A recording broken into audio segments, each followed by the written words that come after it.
জলপাইগুড়ি প্রত্যুষার ও শহরের সমস্ত নাগরিকদের প্রাতঃকালীন ভ্রমণস্থান করলা নদীর তটে যৌথ পরিবেশ মঞ্চের আহ্বানে ও জলপাইগুড়ি প্রত্যুষার আতিথ্যে আজ জলপাইগুড়ি পরিবেশ কর্মীদের নিয়ে একটি সম্মিলিত আলোচনা সভা অনুষ্ঠিত হলো।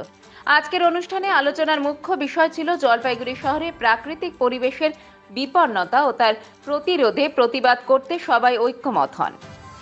অনুষ্ঠানের শুরুতে প্রত্যুষার মহিলা সদস্য পরিবেশ কর্মীদের সমবেত সঙ্গীত দিয়ে অনুষ্ঠানের শুভ সূচনা হয়। এই সভার সভাপতিত্ব করেন বিশিষ্ট আইনজীবী কমল কৃষ্ণ বন্দ্যোপাধ্যায়। পরিবেশ কর্মীদের যৌথ পরিবেশ মঞ্চের এই সভায় উপস্থিত হয়েছিলেন Jalpaiguri welfare organization, science and nature club, Jalpaiguri Milan Sangha, Tarun Dal, Dishari club, Netaji modern club, Paribesh O Amra, friends of the society, Sneha প্রমুখ পরিবেশ প্রেমী সংস্থাগুলি। সভায় বক্তব্য রেখেছেন তুলসী ধর, বিশ্বজিৎ মিত্র, অমল রায়, অধ্যাপক ডক্টর রাজা রাউত, গৌতম পাল, বিশ্বজিৎ দত্ত চৌধুরী সহ আরো বিশিষ্টজনেরা। সমস্ত অনুষ্ঠানটি সঞ্চালনা করেন জলপাইগুড়ি প্রত্যুষার সভাপতি ডক্টর রণজিৎ কুমার মিত্র। বিশ্ব জলাশয় দিবস।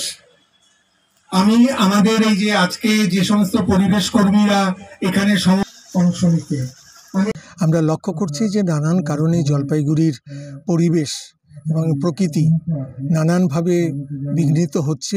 বিশেষ করে আমরা এই করলা এলের পাশে দেখছি যে নদী খাত বুঝিয়ে একটি আবাসন প্রকল্পের প্রস্তুতি চলছে।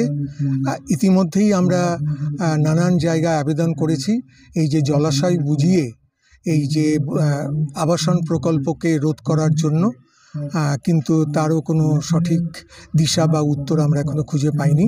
এবং আমাদের এই আন্দোলন যাতে সমাজের সর্বস্তরে ছড়িয়ে পড়ে, সেই কারণেই আমরা জলপাইগুড়ি প্রত্যুষার আহ্বানে এবং জলপাইগুড়ি যৌথ পরিবেশ মঞ্চের ডাকে আমরা এই পরিবেশ কর্মীদের নিয়ে এই সম্মেলন করছি। যৌথ পরিবেশ মঞ্চের উদ্যোগে এবং বিভিন্ন যে আমাদের যে পরিবেশপ্রেমী সংগঠনগুলো আছে তাদের প্রচেষ্টাতে আজকে আমরা একটা সভা করছি করলা নদী সংলগ্ন এলিতে।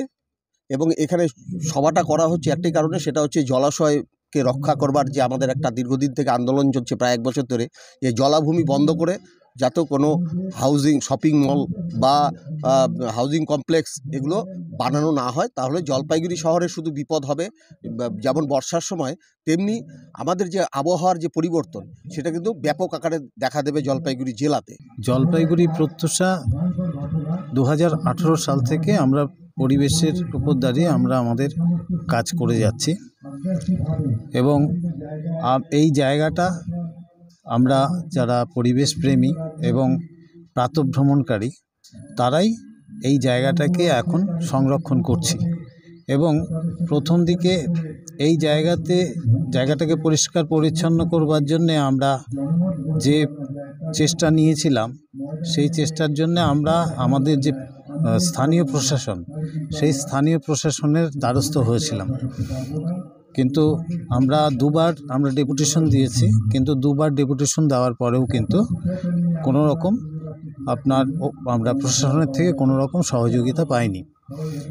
এবং তার পরবর্তী সময়ে আমরা নিজস্ব যে আমাদের সংস্থা জলপাইগুড়ি প্রত্যুষা, আজকে যেটা জলপাইগুড়ি প্রত্যুষা, যেমন জলপাইগুড়িতে অন্যান্য যে পরিবেশপ্রেমী সংস্থাগুলো আছে, সেই সমস্ত পরিবেশপ্রেমী সংস্থাগুলোকে নিয়ে যে যৌথ মঞ্চ হয়েছে, যার এখন নাম হচ্ছে জলপাইগুড়ি যৌথ পরিবেশ মঞ্চ, সেই যৌথ পরিবেশ মঞ্চের আজকে আমরা একটা কনভেনশন এখানে উপস্থিত হয়েছি।